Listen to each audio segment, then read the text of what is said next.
Há um som que parece pequeno, quase insignificante, e ainda assim carrega um universo inteiro.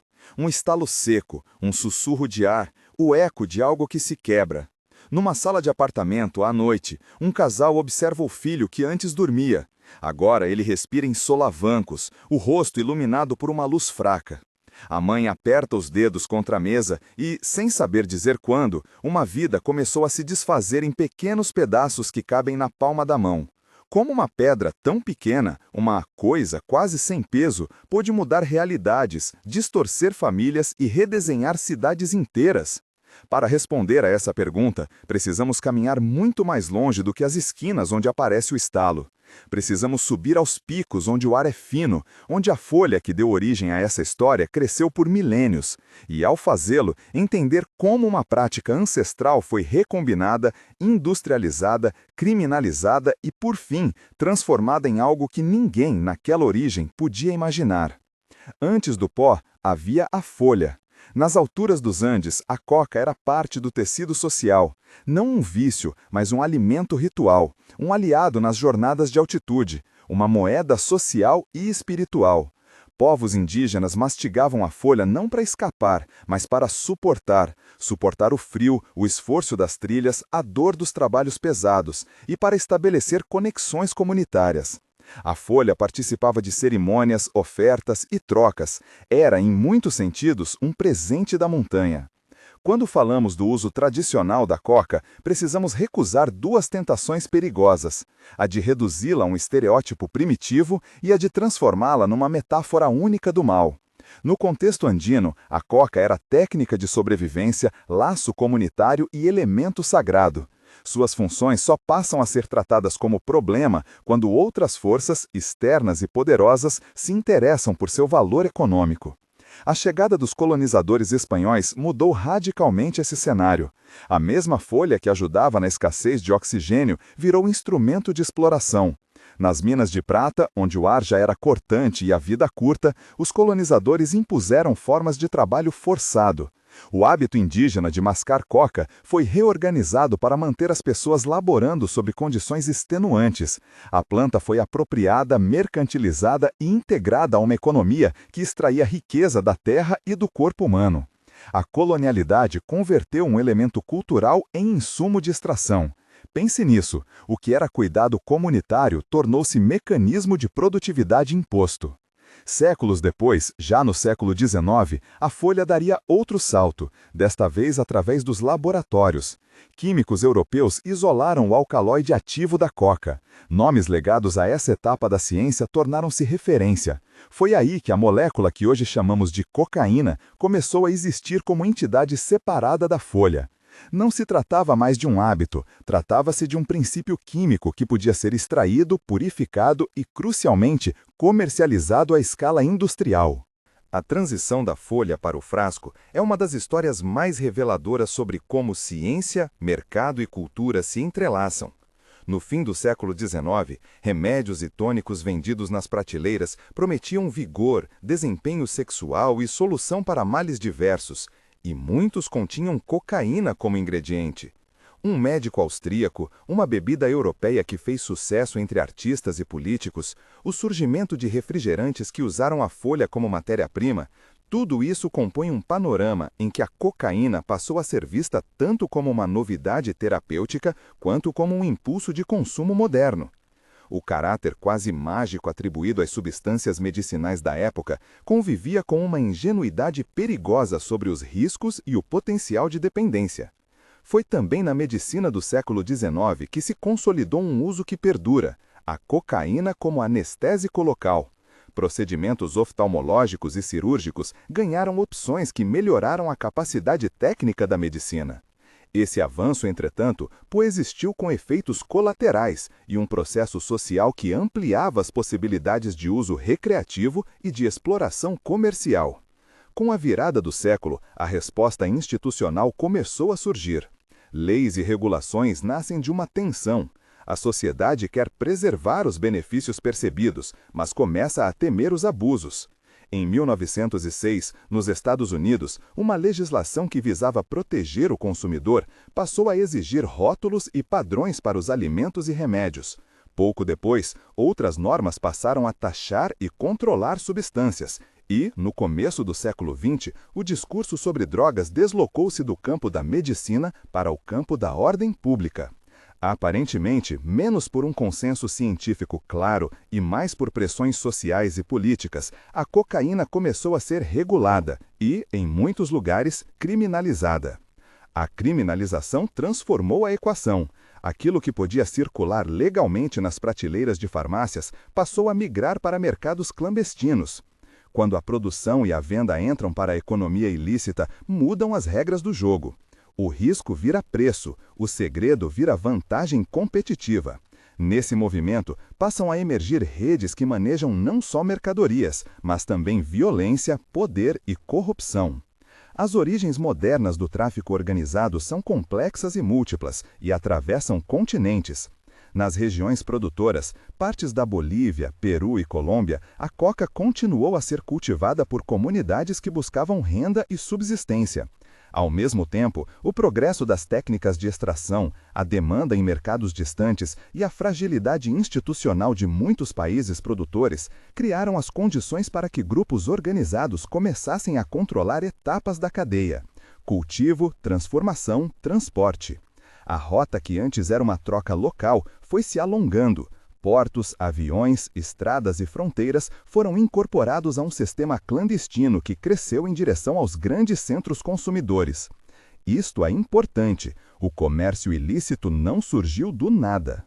Ele se alimentou de lacunas institucionais, de desigualdades econômicas, de demandas urbanas e de decisões políticas tomadas longe do campo, decisões que muitas vezes empurraram a produção para a ilegalidade. Numa parte do mundo, o pequeno agricultor seguia sua prática. Noutra, o mercado urbano expandia-se com sede de novas sensações. Entre essas pontes, intermediários descobriram que havia lucro suficiente para organizar operações à escala continental.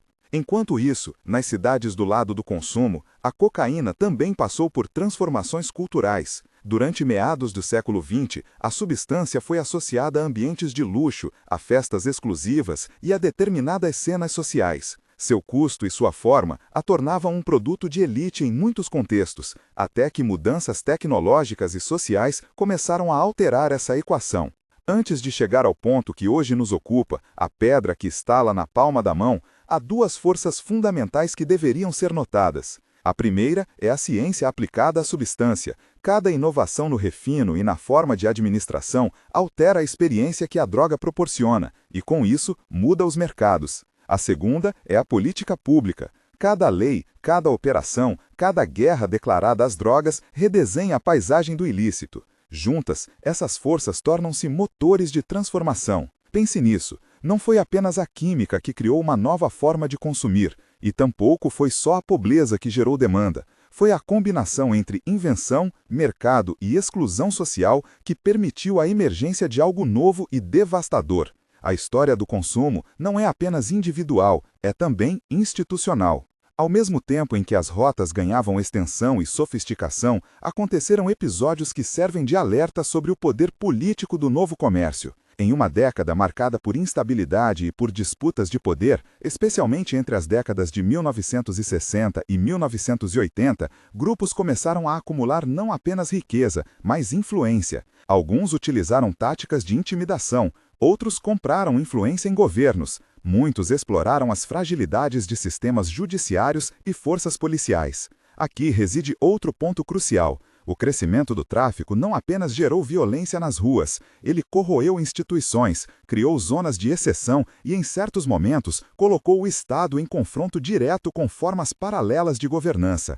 Mas antes de narrarmos a ascensão dos grandes cartéis e a transformação industrial do comércio da cocaína, é preciso voltar à questão humana, aquela que começou nesta história, com um estalo. Considere a história de Ana, nome fictício para preservar identidades, uma mulher que cresceu na periferia de uma grande cidade americana. Seu pai trabalhava em 2 empregos, sua mãe às vezes fazia faxinas para complementar a renda. Na juventude, Ana viu amigos serem vítimas de cortes orçamentários, de fechamento de escolas e de cortes de programas sociais. A sensação de desamparo não é apenas psicológica, é material.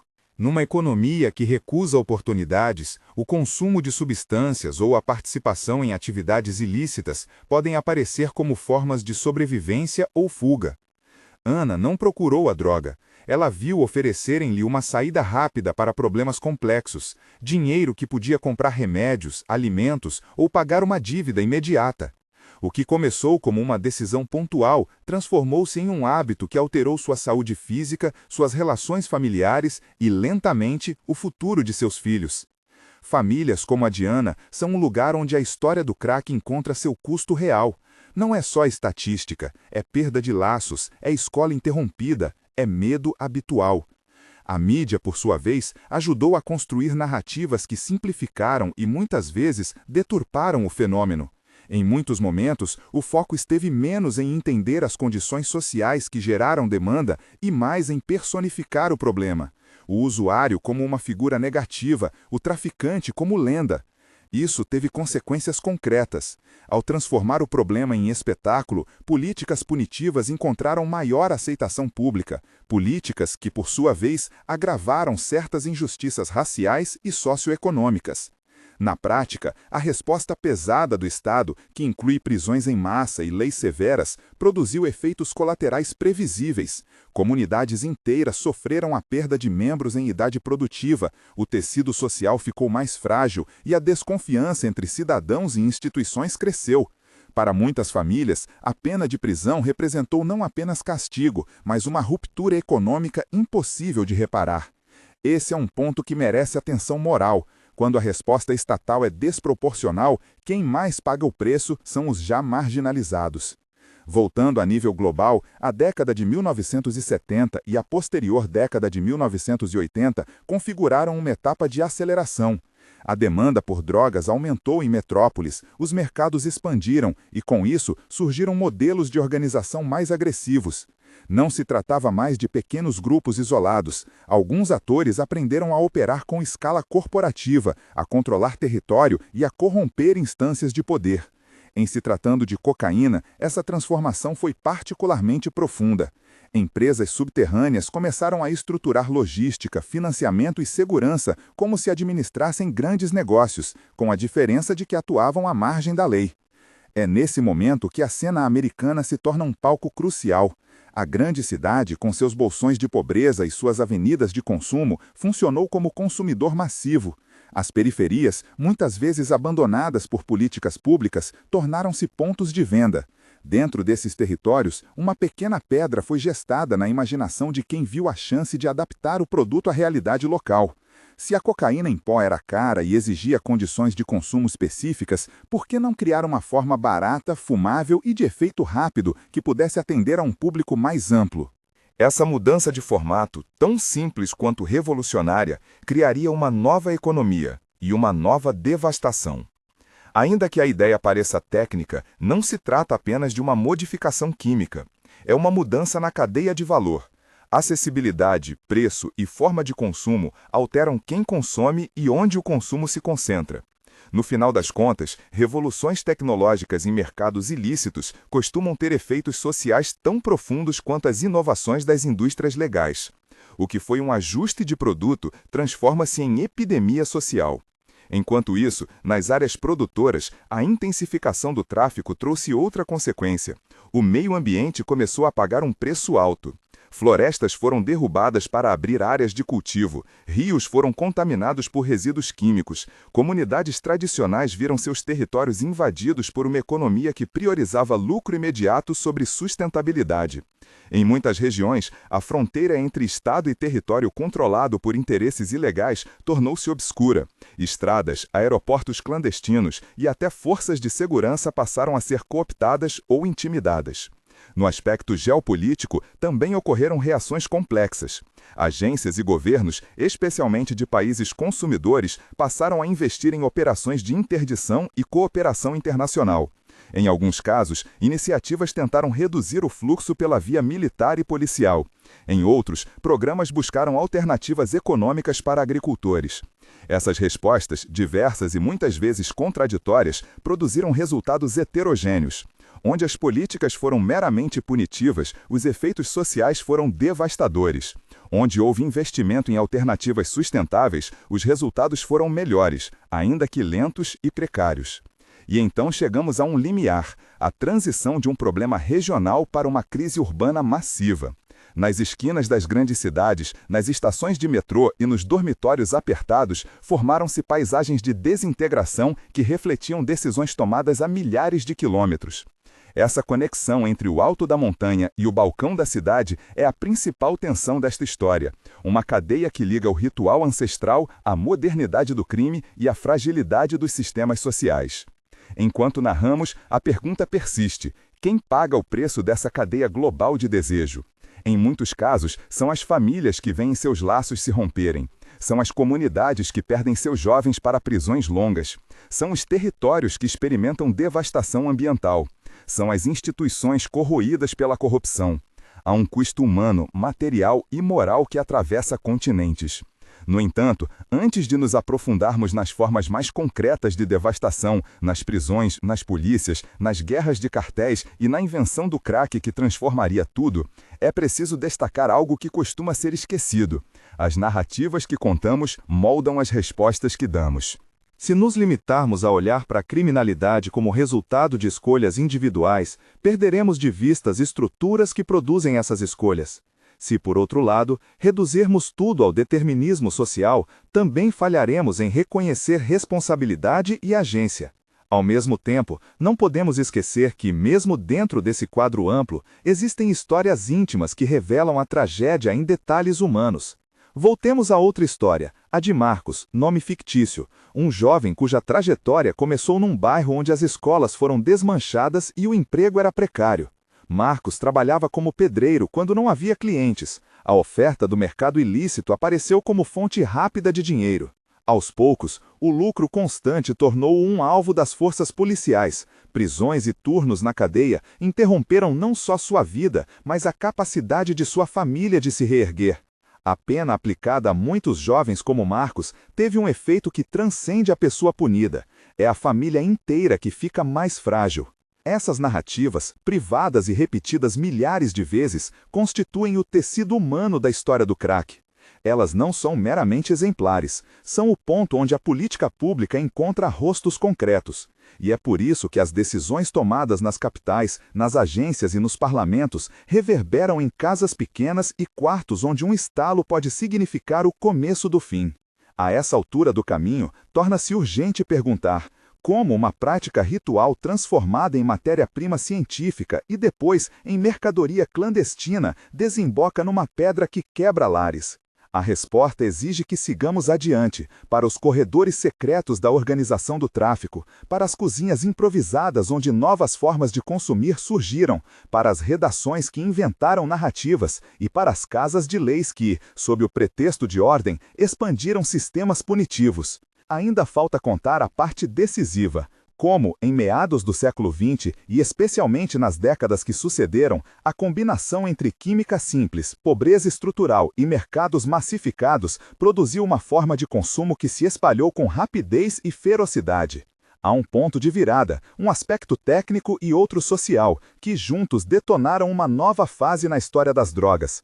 É aí que a narrativa muda de velocidade e onde os protagonistas deixam de ser apenas atores econômicos para se tornarem forças que remodelam cidades, políticas e vidas. Antes de revelar esse ponto, pare por um momento e observe a imagem inicial novamente. A mãe no apartamento, a criança que respira de modo irregular, o estalo que parecia pequeno.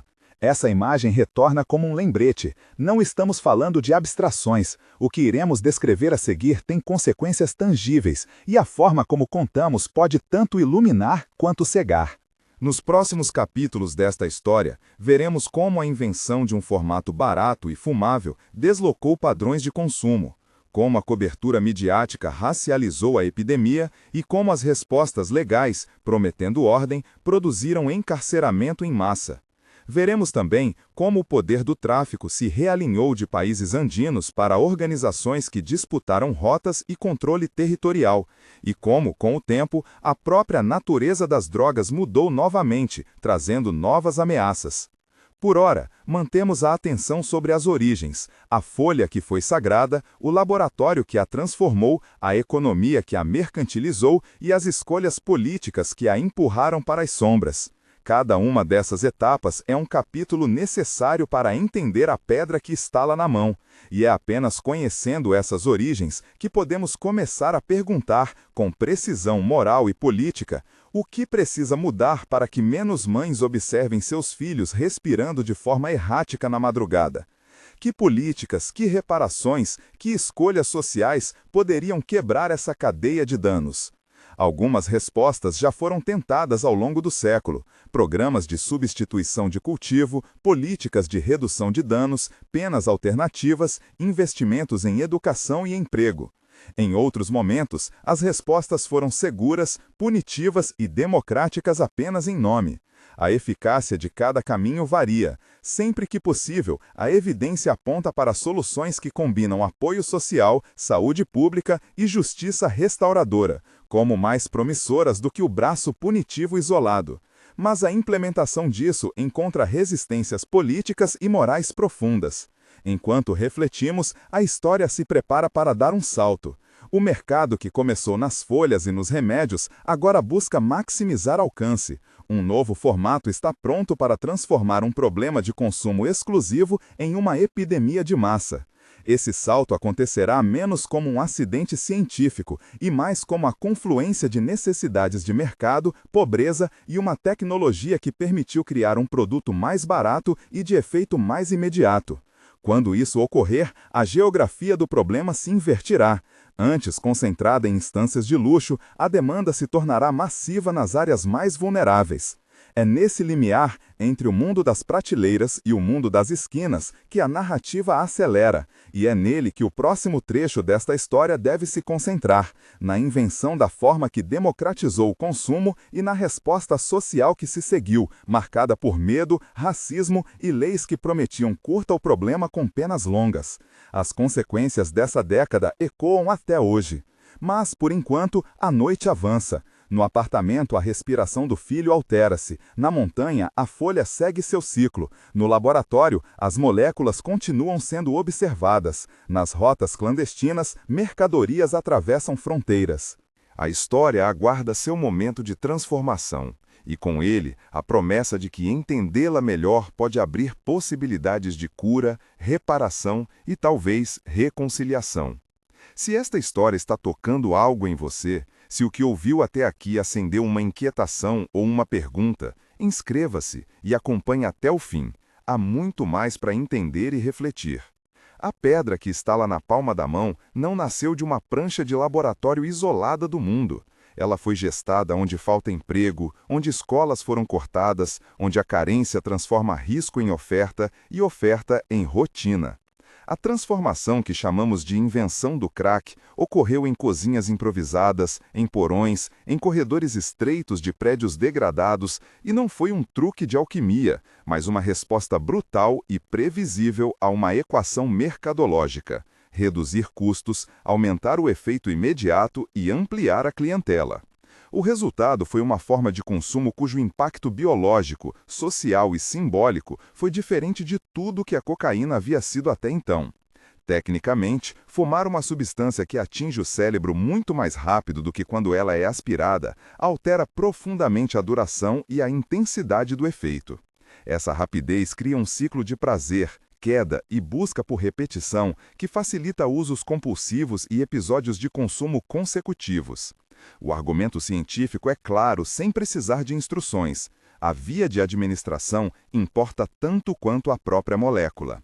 E quando a molécula encontra portas de entrada mais acessíveis economicamente, a demografia do consumo muda, passa de ambientes reservados a franjas urbanas mais amplas. O cenário norte-americano onde o crack se espalhou tinha ingredientes cruéis: desindustrialização que arrancou empregos, cortes em programas sociais, bairros abandonados por investimentos públicos, jovens sem perspectiva, escolas sem recursos, poucos serviços de saúde mental. Tudo isso criou condições de demanda. Ao mesmo tempo, havia oferta. Comerciantes dispostos a adaptar o produto para mercados de massa, redes logísticas que conseguiam trazer o precursor até a cidade e distribuir em pequenas porções. O que era uma peça de luxo transformou-se em mercadoria de massa. A onda que varreu as cidades americanas no final dos anos 1980 não foi apenas epidemiológica, foi simbólica. A imagem do crack house, do homem tremendo na calçada, do crack baby que logo viraria manchete, construiu uma narrativa que misturava pavor e estigmatização. O jornalismo da época, muitas vezes, preferiu imagens de choque a explicações estruturais. Estabeleceu-se um arco de história simples: droga igual desordem, desordem igual imprensa, imprensa igual demanda por respostas rápidas. E as respostas que teriam maior aceitação foram as punitivas.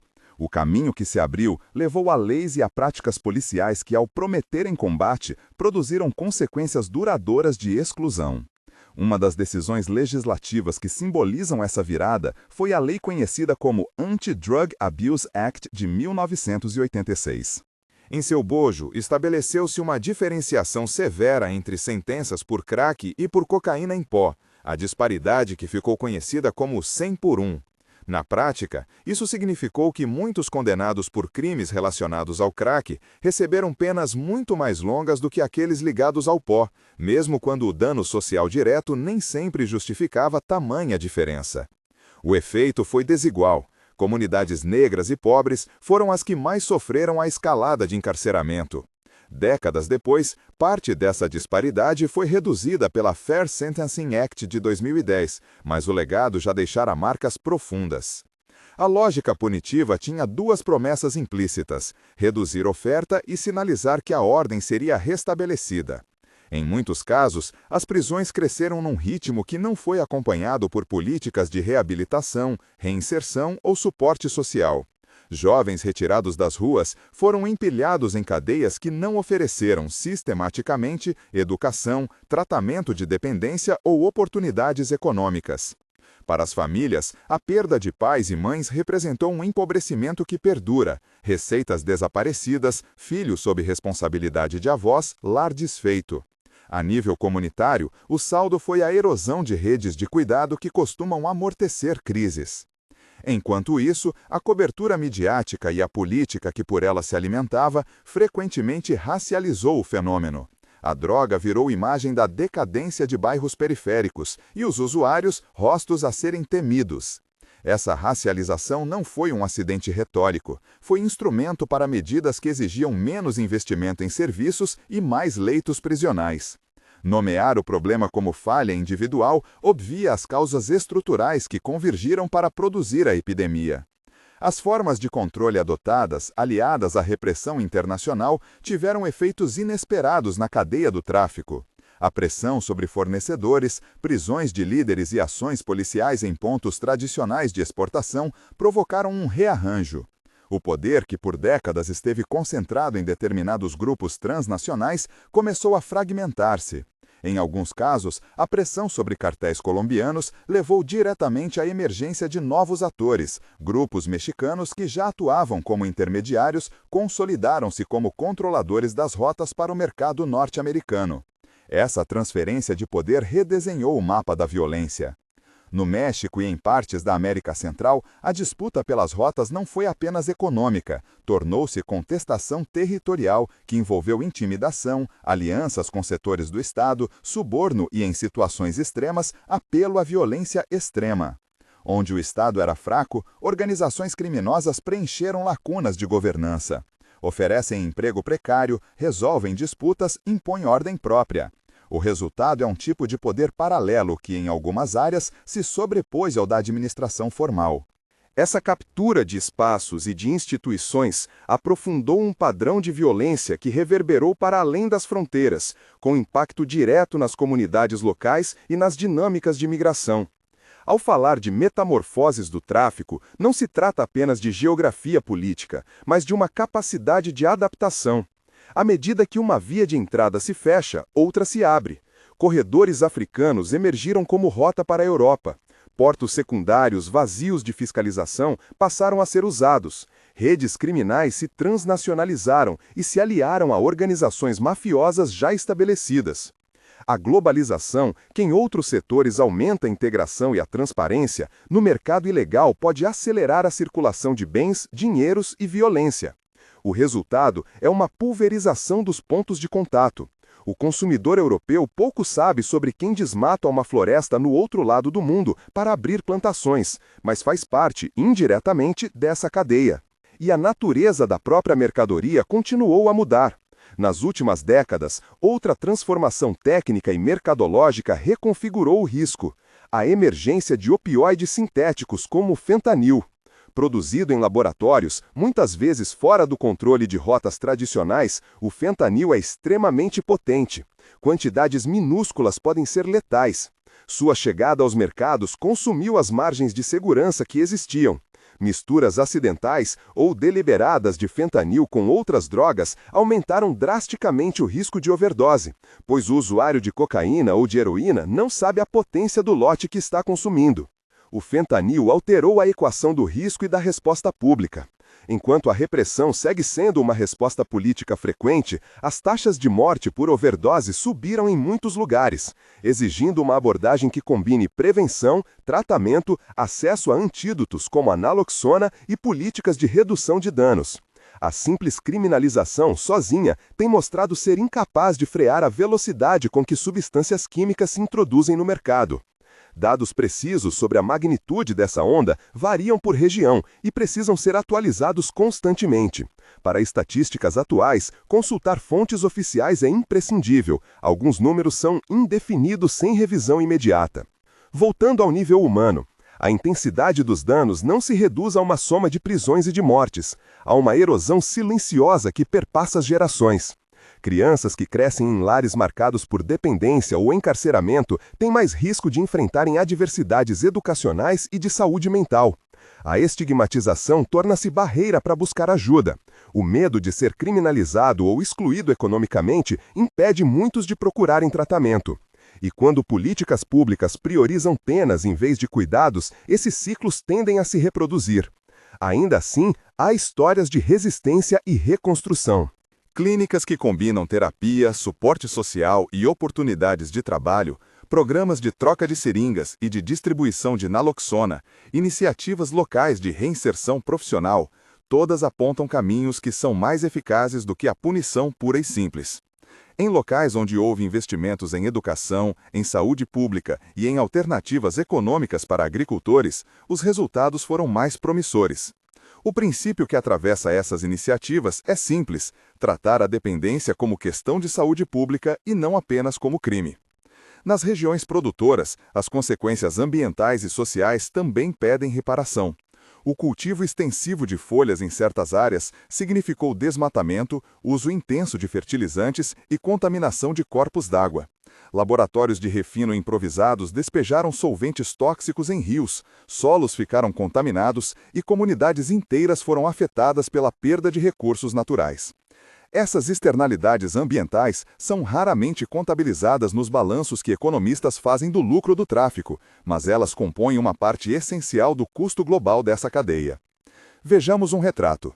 Elias, nome fictício, é um agricultor de uma aldeia andina que por décadas alternou entre cultivos tradicionais e plantações de coca, muitas vezes respondendo às pressões do mercado e à ausência de alternativas viáveis. Quando programas de erradicação chegaram, sem oferta clara de substituição, muitos agricultores viram suas rendas desaparecerem. Em outras regiões, o processo de substituição foi eficaz apenas quando acompanhado por investimentos em infraestrutura, acesso a mercados e educação. Substituir plantações sem redes de suporte resulta em deslocamento e empobrecimento. A complexidade do problema exige políticas públicas integradas e de longo prazo, não ações pontuais e militarizadas. A violência, por sua vez, deixou um rastro físico e psicológico. Regiões onde o poder do Estado fraquejou testemunharam casos em que grupos armados impuseram ordem por meio do medo. Onde houve confrontos abertos, populações civis foram obrigadas a migrar. Esse deslocamento interno gera novas pressões urbanas, alimentando por vezes bolsões de vulnerabilidade nas cidades de acolhimento. A relação causa e efeito entre conflito, migração e vulnerabilidade socioeconômica é parte integrante dessa cadeia que liga a montanha à metrópole. Quando pensamos em política, duas lições se impõem. A primeira é que soluções isoladas são insuficientes. A segunda é que a criminalização sem alternativas de suporte tende a reproduzir o problema. Programas que combinam redução de danos, tratamento acessível, educação e oportunidades econômicas mostram melhores resultados do que a repressão pura. Isso não significa impunidade, significa desenhar respostas proporcionais que priorizem recuperação e reinserção sempre que possível e que reservem o aparato punitivo para crimes que envolvam violência direta ou onde não há alternativa viável. A conversa sobre o crack, portanto, não pode ser apenas sobre uma molécula ou sobre um vilão individual. É conversa sobre mercados, sobre política, sobre desigualdade racial e econômica, sobre meio ambiente e sobre narrativas que legitimaram respostas que aumentaram o dano em vez de reduzi-lo. Olhar para isso com honestidade exige reconhecer a responsabilidade compartilhada: consumidores, sistemas legais, governos, mídia e as próprias estruturas econômicas que tornam certas vidas mais vulneráveis. Há também uma dimensão moral e simbólica. A história do crack expõe como sociedades escolhem quem punir e quem proteger. Quando políticas públicas reforçam o encarceramento em massa de populações marginalizadas, elas projetam um padrão ético que normaliza a exclusão. Desconstruir essa lógica demanda um esforço coletivo, porque envolve redistribuição de recursos, mudança de prioridades legislativas e, frequentemente, coragem política para defender intervenções que privilegiem cuidados em vez de prisões. O fim desta história não é óbvio e tampouco é inevitável que ela continue na mesma direção. Em vários lugares, iniciativas comunitárias, processos de justiça restaurativa e programas de reintegração provaram que é possível reduzir danos e reconstituir vidas.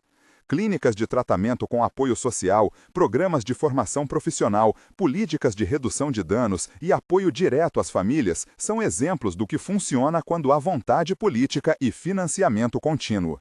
Essas iniciativas não varrem magicamente o problema, mas reduzem sofrimento e oferecem alternativas concretas. A pergunta que abre este trecho, quem paga o preço, tem resposta múltipla. Pagam as famílias, os territórios, o ambiente e a própria credibilidade das instituições. E ainda assim, há uma outra conta, menos visível, paga pela sociedade como um todo: a perda de potencial humano, a desconfiança entre grupos e a normalização de medidas que aprofundam desigualdades. Se a história do crack nos ensina algo, é que as políticas impulsivas pulverizam vidas, as políticas pensadas recuperam possibilidades. Voltando às pessoas que ilustraram essa história, a mãe no apartamento, o jovem pedreiro, o agricultor nas montanhas, suas trajetórias lembram que, por trás de cada manchete, há rostos que exigem compaixão e ação.